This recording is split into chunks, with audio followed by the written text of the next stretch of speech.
Kamu pikir kamu sudah melakukan semuanya dengan benar. Makan lebih sedikit, mati-matian nahan ngidam, tapi angka di timbangan itu nggak gerak-gerak. Kenapa? Dengerin baik-baik.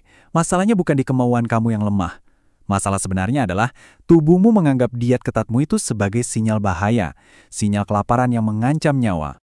Aneh kan? Paradoks banget, saya tahu. Kamu mati-matian mau buang lemak, tindakanmu itu malah mengaktifkan mode bertahan hidup paling primitif di tubuhmu, yang tujuannya justru sebaliknya. Dan tetap fokus, karena pemicu utamanya yang paling kritis justru tersembunyi dan hampir semua orang nggak sadar. Dan itu akan saya bongkar tuntas di akhir nanti, jangan sampai kelewatan. Penasaran? Kita bedah tuntas sekarang. Tapi sebelum itu, tekan tombol subscribe dulu biar kamu nggak ketinggalan update vital kayak gini. Udah? Oke, kita buka kartunya. Selamat datang di Buka Kartu. Oke, kita selami ini lebih dalam. Begini, tubuh kita itu kan gak dirancang untuk hidup di zaman di mana makanan tinggal klik di aplikasi. Desain tubuh kita itu untuk bertahan hidup di zaman purba, di mana kelangkaan makanan itu nyata. Jadi, pas kamu potong kalori secara drastis, otakmu tuh gak melihat usahamu buat dapat summer body. Enggak, yang otakmu lihat adalah ancaman, bencana kelaparan, dan langsung dia menyalakan alarm keadaan darurat. Coba bayangin tubuhmu itu kayak sebuah negara yang lagi krisis ekonomi parah. Apa yang bakal dilakukan?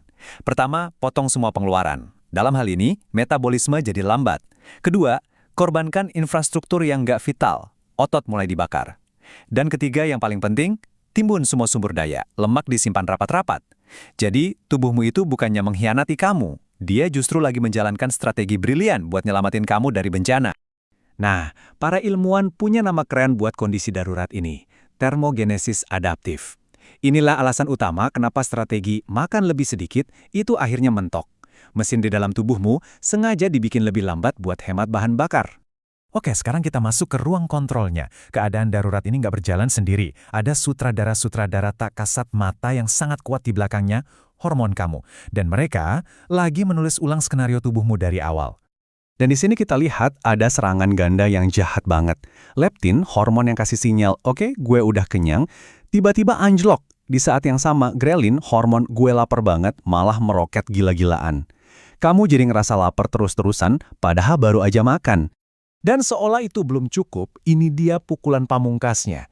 Tubuhmu melepas hormon stres, si kortisol. Tugasnya, memberi perintah langsung ke tubuh, simpan lebih banyak lemak, terutama di area perut. Hasil akhirnya, sebuah badai yang sempurna. Mesin tubuh jadi lambat, rasa lapar menggila, hormon tiroid melambat, dan tubuh secara aktif menimbun lemak sambil membakar otot, benar-benar skenario yang dirancang untuk menggagalkan dietmu. Tapi, sabotase ini nggak berhenti di makanan aja.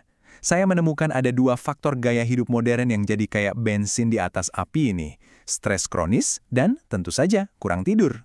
Cuma kurang tidur 1 malam aja, itu udah cukup buat mengacaukan hormon laparmu keesokan harinya. Ini melemahkan bagian otak yang tugasnya mengambil keputusan baik. Makanya kalau kamu capek, kamu jadi pengen banget makan junk food. Itu bukan karena kamu kurang disiplin, tapi karena biologimu lagi dibajak. Lihat deh, gimana semuanya nyambung. Kurang tidur bikin IDA meningkat, metabolisme melambat, hormon stres naik. Ini menciptakan sebuah lingkaran setan yang hampir mustahil kamu putus hanya dengan modal tekad baja. Jadi, gimana cara kita memutus siklus ini? Jawabannya, kita berhenti melawan. Kita mulai kirim sinyal aman ke tubuh kita. Sudah saatnya kita reboot sistemnya. Solusinya bukan lebih banyak larangan, tapi strategi yang lebih cerdas. Pertama, tingkatkan kalori secara bertahap. Ini namanya reverse dieting. Cara kita bilang ke tubuh kalau masa kelaparan sudah selesai. Kedua, prioritaskan latihan beban untuk membangun otot, karena otot itu mesin pembakar kalori.